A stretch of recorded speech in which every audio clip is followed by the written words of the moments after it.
fans, wherever you may be, welcome back for another edition of the Seahawks Playbook Podcast. Join your host, Bill Alvstad, and co-host, sports writer and football analyst Keith Myers, as we talk Seahawks football.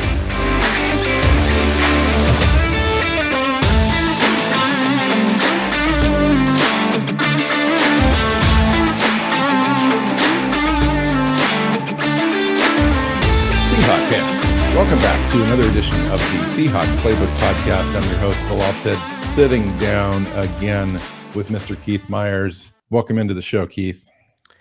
Yeah, big game this weekend. I know in our previous show, it's like, let's talk about Arizona. And you're like, no, we got to talk about Green Bay.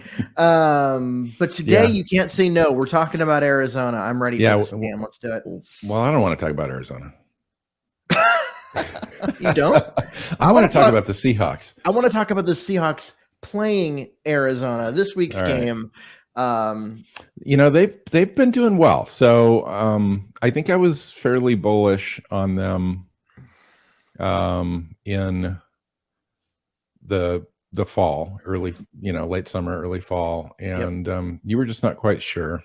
And which is totally understandable. Because Cliff Kingsbury is like, he's one of those guys, you're either going to buy into that program or you're not. And I think really what it comes down to for them, now that we've kind of seen this play out, is just talent. It's like it finally all kind of came together for them, both offensively and defensively, where they just have the weapons now around Kyler Murray. Kyler Murray has had a chance to mature a little bit. He really understands what they're trying to do in the offense.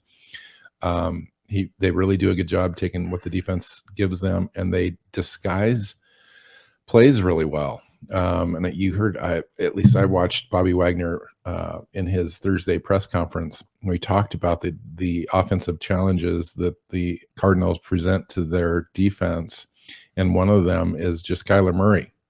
Like he talked about Kyler as a young quarterback coming into the league, wasn't quite as dynamic, kind of a one-trick pony kind of a guy. And now, he talks about him maturing into a very much a well-rounded quarterback who can do a lot of things with his legs still, but can really throw on the run accurately, and will challenge you, not just scampering when the pocket collapses, but they'll design runs with him. And he's not a guy, even though he's 5'10", 5'11", 200 pounds, he's not a guy that just goes out of bounds. Once in a while, he'll look like he's going to go out of bounds, and then he'll shoot up for an additional, 6, 7, 8 yards. And so Bobby Wagner was really complimentary as far as what their offense is trying to do and what challenges that they will face this Sunday. So, I mean, basically, if you think back to, 2013, 2014, in that area, Russell Wilson, that's what you're looking at with Kyler Murray. He's an undersized guy who runs really well, throws on the run well, and is absolutely underrated when he doesn't run. People see the highlight plays where he's running around and throwing the ball deep downfield and, extending plays and all that kind of stuff. And they tend to ignore the fact that he's a good pocket passer as well. Well, he's excellent, Keith. I mean, he's excellent. Let's just say it right now. He's throwing 72.7% of his passes or completions. He's got the highest yards per pass attempt of any starting quarterback in the What NFL. is it, like a 9.8 or 8.9 something? 8.9, which is scary high. And so 72.7% completion rate, 17 touchdowns, 7 interceptions on the year. He missed last game. There was talk of him skipping another game just because the bye week sits right behind the Seahawks game. But he's had 3 consecutive practices, and it looks like it's a go for Kyler Murray. What do you, given the weapons now with DeAndre Hopkins, AJ Green coming into the fold, everyone's kind of poo-pooing AJ Green as far as being over the hill and whatnot, but he's got 30 receptions for 460 yards and 3 touchdowns. Those aren't really pedestrian numbers. Those are not too far away from where DeAndre Hopkins is. 35 receptions, 486 yards. DeAndre Hopkins has 7 more touchdowns, but that's the thing. AJ Green is giving them some opportunities though to stretch the field a little bit more, because DeAndre Hopkins is kind of their underneath guy. Well, AJ Green doesn't have that downfield speed, but he's got that downfield size. It was kind of like, think about it as how the Seahawks used David Moore in previous years, but with more talent. He isn't the AJ Green of like 5 years ago, who was one of the top receivers in the entire NFL. This is a, injury diminished version of a super great player who's still really good. And I think that is because he's smart. Well, yeah. And he knows he's a great route runner. He's a guy that now in this point in his career, reminds me a lot of Anquan Boldin. If you remember him from Arizona and Baltimore days, a guy who Anquan Boldin was a little bit more physical, but AJ Green is they're both clutch. They both move the sticks. So AJ Green isn't, that dynamic player who's giving you all the touchdowns, but what he has been is steady, generating a lot of first downs, a lot of third down conversions for him, really helping. Is Hopkins set to play this week? I know you brought him up, but he has been banged up and injured, and I thought he was out for this week. He has not practiced this week. Yeah. But he has also not practiced since week 7. So to answer your question, I don't know.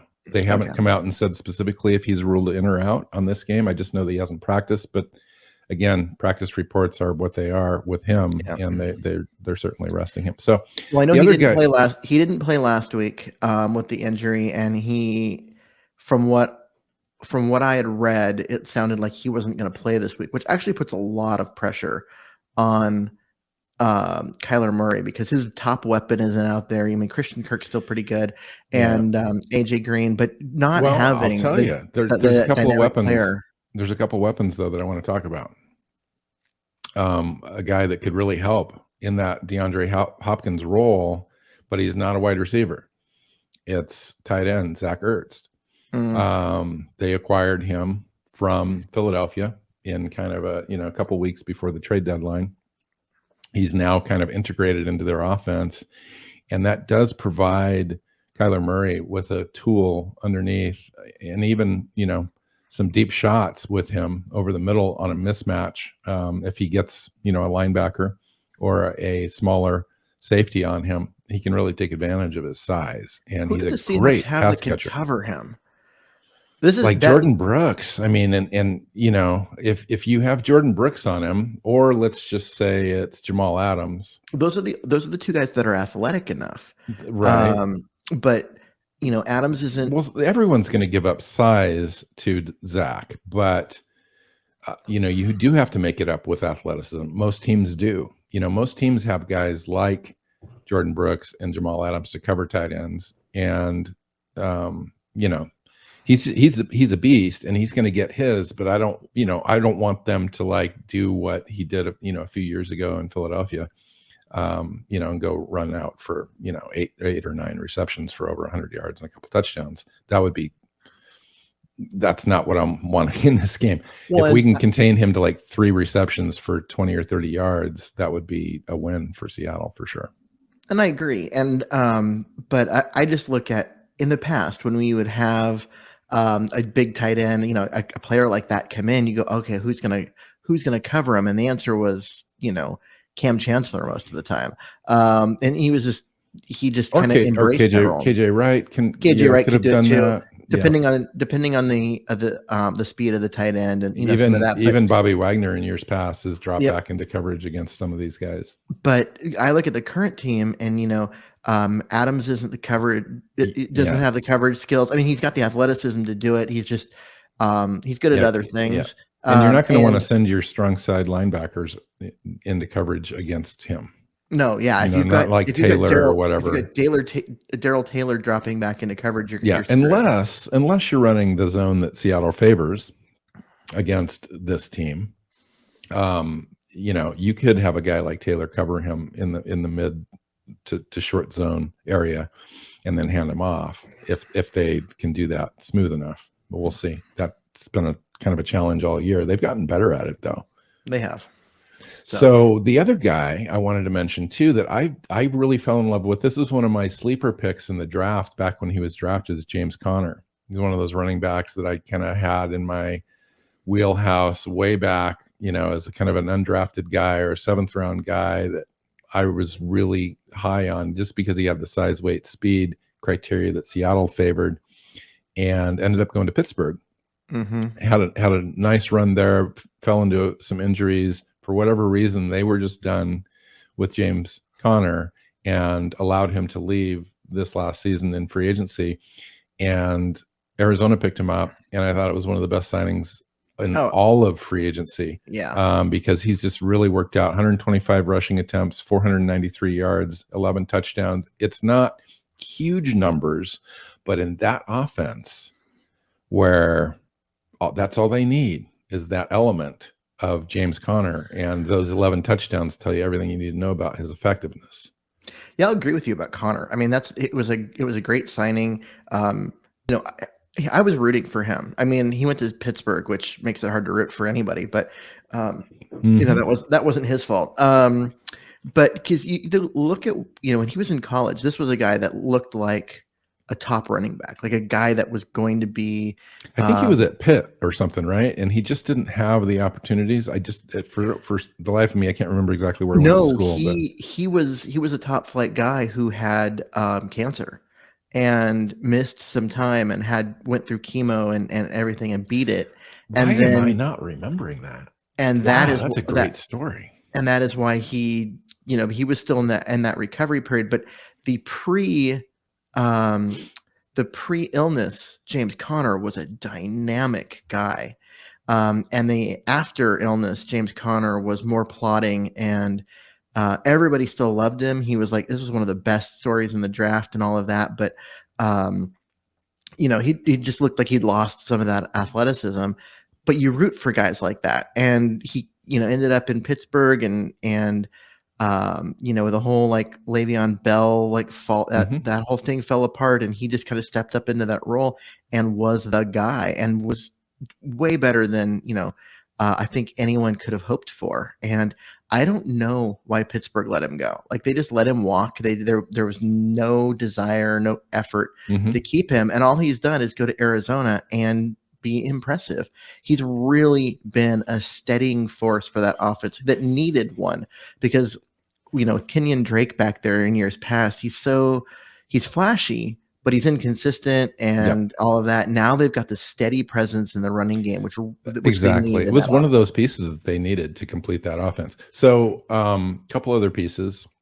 Rondell Moore was a gadget player that I hate to say gadget player. You know what I mean, though. He was a player that they picked up in the draft that's more of a guy that they scheme specific plays for to get him into open space. And he's effective at that. I'm surprised that he's a little bit more underutilized than I thought he would be. And then Chase Edmonds is their backup running back. He gets about 10 touches a game. Half of those come from receiving out of the backfield. On the defensive side, Keith, with our offense, especially the way that we struggled, what can we expect? Arizona is always a tough out, and Seattle's always been a tough out for them. These two teams are fairly evenly matched whenever they line up, no matter what the rosters dictate. What do you foresee in this game defensively for Arizona that is going to try to slow down Seattle? Well, I mean, they've got some playmakers on defense, and JJ. And by the way, JJ Watt is out of this game. He's out. Yeah, he's injured. He's out. He may be done. Well, They put him on injury reserve on November 6th. They just don't know. It's a shoulder injury, but they're not really saying too much. He could be available later in the year. That's all we know. Okay. What I was hearing was that he could be available, but they don't expect him to be. Like, his year is eventually over. But you got Chandler Jones coming off the edge, who's perhaps the best pass rusher in the NFL right now. Yeah. Well, this year he's got 6 sacks, 2 forced fumbles, 3 solo tackles, and he's got a bunch of combined tackles. So yeah, he's their playmaker guy. He is their guy. And 6 sacks is way down from last year. He had 5 sacks in one game last year. Yeah. Wasn't that against Seattle? something like that. Yeah, my no, worst possible fear.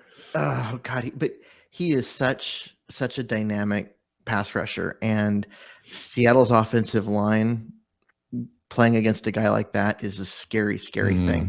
Mm-hmm. And so you got to be careful. They've got to. Hopefully, they'll go into this with a game plan to neutralize him, because You've got to rub him on every play with the tight end. You just do. Especially given the fact that Dwayne Brown is really struggling on his side. Now, I haven't really been paying too much attention to Shell.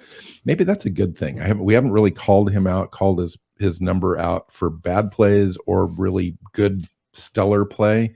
Mm-hmm. But Dwayne Brown's been the guy on film all the time that's kind of given up stuff. So what is your interpretation of our edge players there at tackle on our offensive side of the ball? Sometimes Dwayne Brown does look good. He looks like Dwayne Brown, and other times he doesn't. He looks like I would imagine it's matchup dependent. At this point.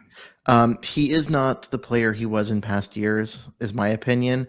But there are times when he looks like it, and he's good. And I'm like, okay, well, maybe he was banged up, and now he's getting healthy. And then he has a clunker game like he did last week, where he just got beat over and over again. So I don't know. Let me ask you this. So if that's the case, wouldn't a possible solution be to mitigate, to kind of meter his reps and maybe activate Stone Forsythe and give Stone like 2 or 3 drives a game out of 10 and just allow Dwayne Brown to kind of completely rebuild that strength again and go at it? Because, quite frankly, you're saying that, and the offense has not been on the field a lot this year. Yeah.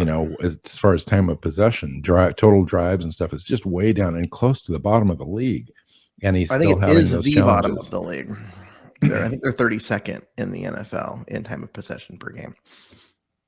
But you know what? I'm not ready to just, can him and bench him or any of that.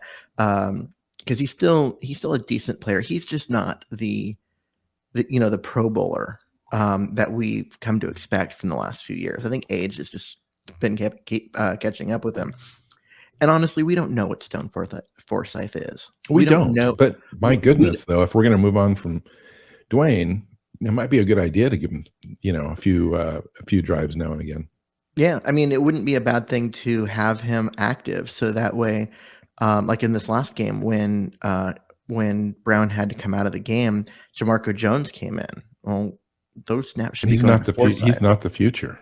No, he's not. Now, he's available on game day because he can play guard or tackle and play on both sides. He can play that's a good point. Have you been, by chance, and you might know this off the top of your head, I don't know, have you been paying attention to who's been active and who's been inactive on the offensive line in the last several weeks? I have been, and it's been pretty consistent as far as the guys that are there, and they don't bring that many guys with them on the offensive line. They've been because you've got a guy like Jamarco Jones who can back up 4 out of 5 positions.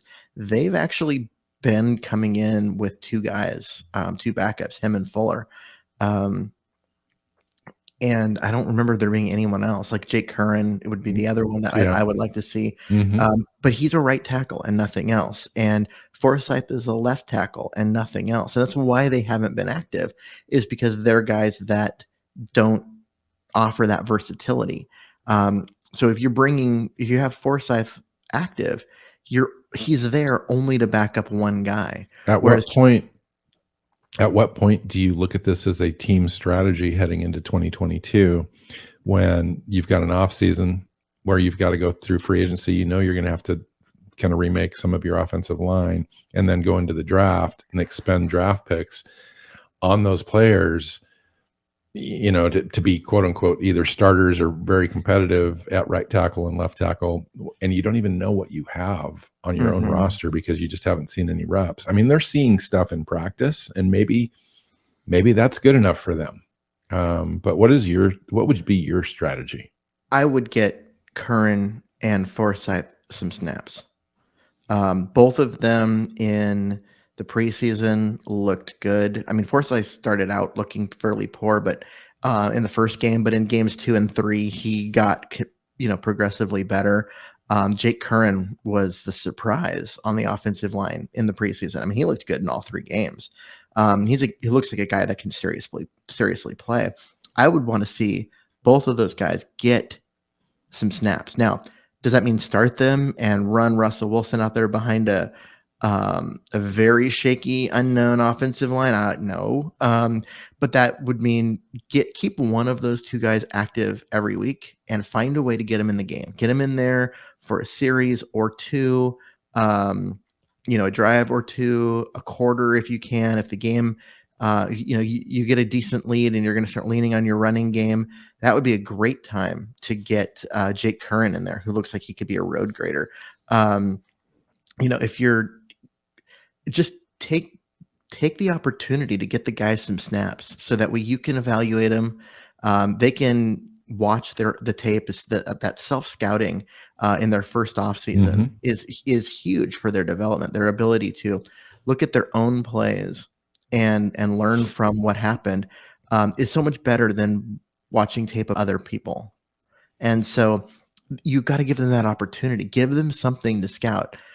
Give them something to learn from. And I would make the point of getting them in there. Now, the Seahawks probably would love to see that, but aren't going to sacrifice a game or a season for it. But you're also a team that's 3-6, right? You're 2 losses away from, hanging it up and saying, let's elimination, essentially. Yeah. Let's go for it next year. There's going to be a point at some point in this season where they're out of it, or they go on this big run and they're in it. And at that point, we don't talk about this kind of stuff because we don't need to. Well, let's talk about the potential of a big run when it starts this Sunday. What does Seattle want to do on offense coming out of a dismal performance last Sunday against Green Bay? How do they turn that around at home against what is probably the second best defense in the division? Yeah, okay. I'm not as sold on their defense as you are, but what they got to do is pretty much their defense it's Chandler Jones coming off the edge and Zach Allen.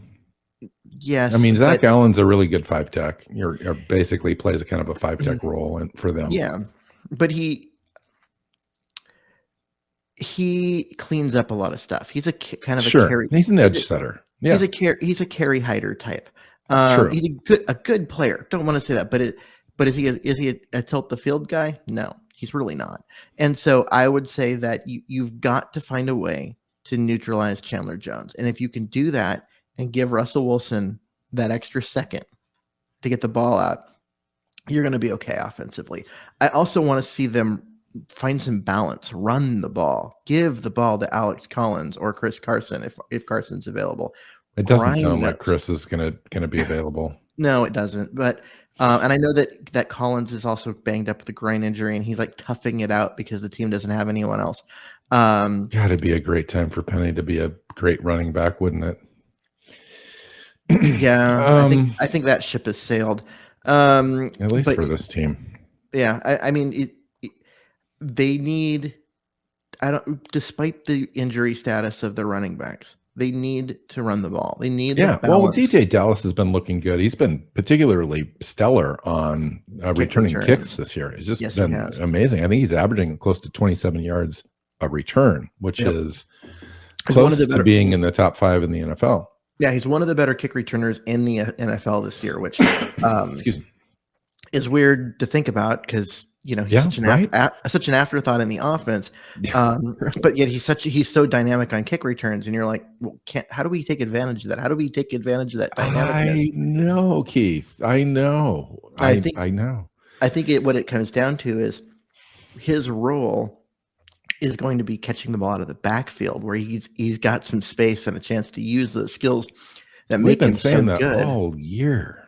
We've been saying that all year about our running backs. But what happens? We just haven't been using them that way. Well, yeah, but what happens is our running backs end up staying in and blocking.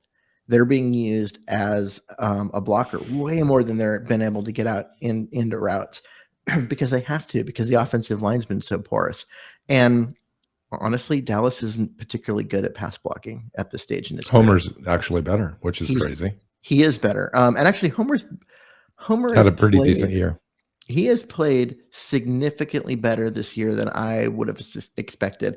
I thought, I was surprised he made the team. I thought he was like an afterthought and just You and I roster both filler. kind of predicted that we were going to cut him this year. And instead, he has played. He's been a great third down back, 2-minute drill type of guy, and pretty good at blitz pickup, blocking. He's made a couple mistakes in that. But, nothing. I mean, it's not like he's terrible at it. He's actually been pretty good. Just a couple of key mistakes overall, but he's outperformed all expectations as that in that role. So I think that's part of the thing with Dallas is he's not a great pass blocker. So they're not getting him on the field in those situations because they don't trust him to keep Russell Wilson upright. Yeah. So let's talk about Russell Wilson. So, he's had his ups and downs against the Cardinals. What are you looking for him to be able to do against this team this time? This is a must-win game for Seattle. It's kind of like it'll be a playoff kind of game for them. Every game will be for the foreseeable future. But this game in particular, at home, coming after a nasty loss, is just one of those games that if you get this game, it could really turn your season because the schedule gets progressively easier. I mean, you've got that Rams game, in there, but other than that, we could really take advantage after this game. But they have to win this game, otherwise. So how do we do it? Well, I think what does it come down to? And at the end of your analysis, give me your prediction. So you brought up Wilson. So what do we expect from him? What Wilson needs to do is to settle down, is to lose the happy feet in the pocket, hit the top of his drop and throw the ball, get it out of his hands, get into a rhythm, get the easy completions. Don't feel like he's got to throw that 40-yard, big play on every down. Extend some drives by just taking, that 5-yard dig on 3rd and 4 instead of, going for the. It was interesting, Keith, because in his press conference today, somebody asked him specifically about the ratio of run pass in the last game. And his answer was basically, we just need to execute. We just need to execute the plays that are called and we'll be good. And while that's technically true, it doesn't really point back to it and an understanding that he could benefit from an offense that was more balanced, that had some disguises there, some sets that looked the same, run versus pass, that they could open up for him in the second half. They do that. They have a lot of run versus pass from the same set and that kind of stuff. But what it really comes down to is Russ missed some throws. There were some throws there. He had an open guy, and I think it's because of the finger, the ball sailed on him, went over the player's head. And the finger in the cold. Yeah. And so there were multiple drives that ended because of that. And if he completes those passes, they get a first down, and then we don't know what they call after that. Sure. And just based on, so we just need to convert all the comments that we've heard from especially from Pete Carroll, it sounds like if those had been completed, the next series would have included more runs. Yeah. Okay. You know what I mean? But right. But because they're so bad at getting and extending those drives and getting to those plays, we're not seeing them. Do I trust that? Not really. But that's the claim from the coaching staff, and I mean that just is what it is. Like they do need, when the teams are playing double high safeties and they're dropping everyone back because they know that Wilson and the Seahawks like to throw the ball deep. Freaking run the ball. Yeah. When you're facing four defenders, get a 5-yard slant. Do something underneath. Get that first down. Do what you got to do. Yeah. And play for another day. Yeah. Absolutely. Make them come up and challenge you. And then you have your opportunities to throw. Right. And this seems like such a basic football concept. This is a concept that I learned in 5th grade in Pop Warner. It is a basic football concept, but the Seahawks, they know what they have talent-wise. They've got one of the best deep threats in the NFL in DK Metcalf. They've got Tyler Lockett, who's kind of the do everything. He's a great deep threat, and he's great at everything. And so Peterson's not there this year. This is the first time we're going to face the Cardinals for a while. Byron Murphy's there. He's looking forward to the challenge, I heard him say. Sure. Of facing DK Metcalf on every play. Yeah. Honestly, that is a matchup that favors DK Metcalf. I agree. On every play. Yes. It's not that side. It's the other side that has me worried.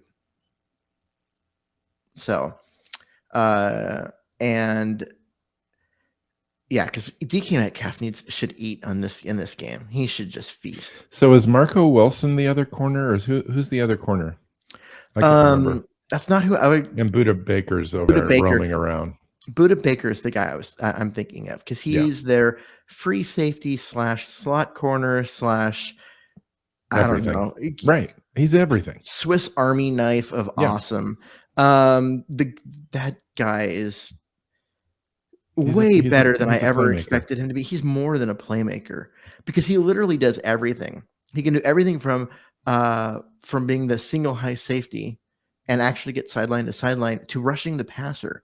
And he can cover the slot receivers with the best of them. I mean, the guy is a phenomenal player.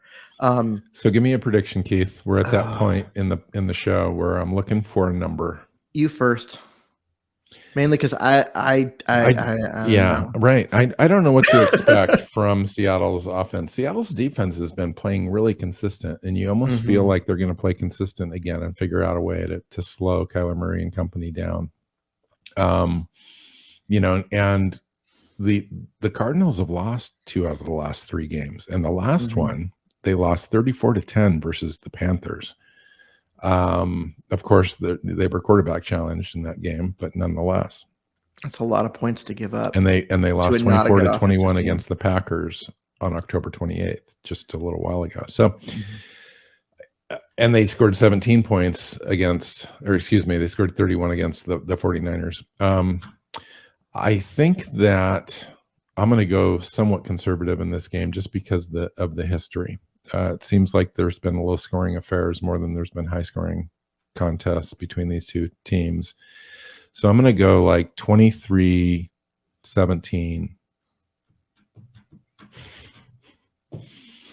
I never pick against my team. but your head tells you to, but your heart won't let you. I'm going to go 23-17 Cardinals. Yeah. And I don't want to. I swear to God, I don't. I really don't. I want to believe in my team. It hurts. It hurt you. Oh, God, that hurt you to say. So how many times have you heard me predict against the Seahawks since we've started? Oh, God, very rarely. This is probably the 3rd time in 5 years. So I want to go back to last year.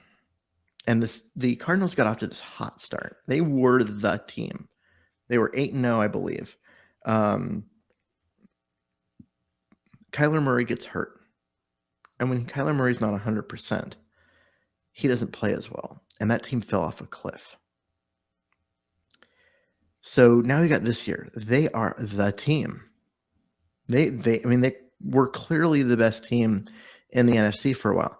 Until the last 3 games. And Kyler Murray gets hurt. And they get blown out in a game without him. Okay, but he's not there.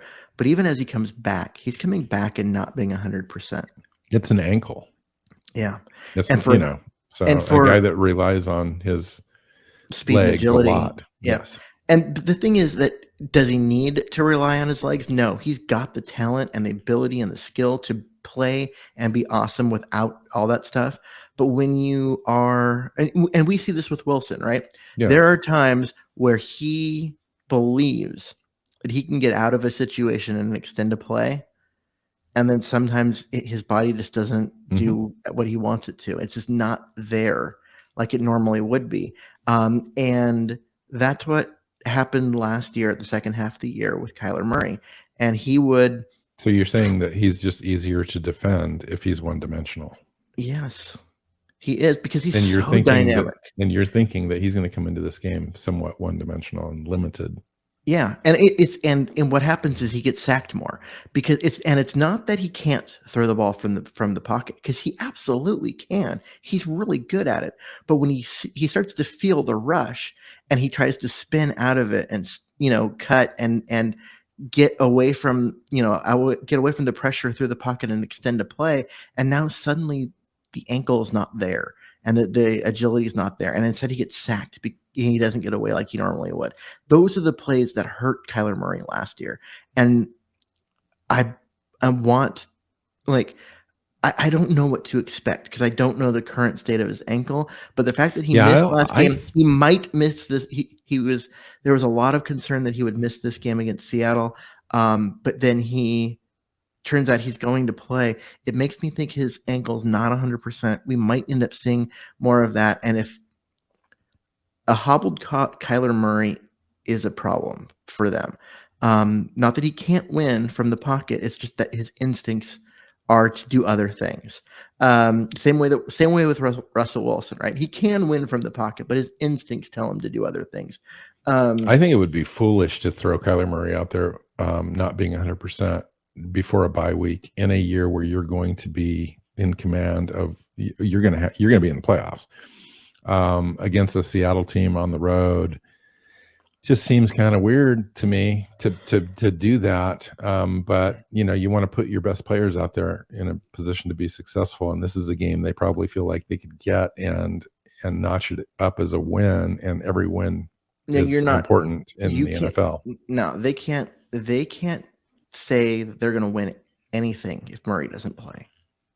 If Murray doesn't play, they're chalking it up as a loss. So they're coming in wanting this win, wanting to keep ahead of the Packers, wanting to keep that number 1 seed set up there for them, and at the same time they want to take Seattle out, because given the history of these two teams, isn't that the truth? Even if Arizona gets in as the number, let's say they get in as the number 2 seed, win the division, and Seattle sneaks in as number 7. If you're Arizona, do you feel confident when Seattle comes to town? Nobody feels completely 100% confident when you're facing Russell Wilson. Well, yeah, and especially given the history of these two teams, right? If they can eliminate Seattle now rather than waiting till the playoffs, where it could or hurt their them, last game, they're going to do it. They're going to play to get rid of Seattle, because Seattle is a thorn in their side. Give me your score. A hobbled Kyler Murray against Seattle's rejuvenated defense, I think, is a problem. I don't know what to expect from Seattle's offense, but I'm thinking it's going to be a low-scoring game, and I'm going 17-20 Seattle. Nice. Yay. One of us is going to be right. I hope it's you. Truly. Me too. How weird is it that you picked against Seattle and I didn't? Yeah. This is like bizarro world. Like we are everything is backwards. We should have sat on the other side today. Yeah, I mean, ignore the hair color here. I'm the cynical old fart of the show. That's funny. I'm picking Seattle and you're not. So there's that. Awesome. All right, we're gonna get out of here. Follow Keith on Twitter at Myers NFL. I'm at NW Seahawk. The show is at Hawks Playbook. SeahawksPlaybook.com is the website. Follow us on your favorite podcast app and subscribe, as well as YouTube. And until next time, go Hawks. Go Hawks. Seahawks Playbook Podcast listeners, thanks for joining us for another edition of the show. You can find us on Twitter. Bill is at NW Seahawk. Keith is at Myers NFL, and the show is at Hawks Playbook. You can listen and subscribe to the show at SeahawksPlaybook.com.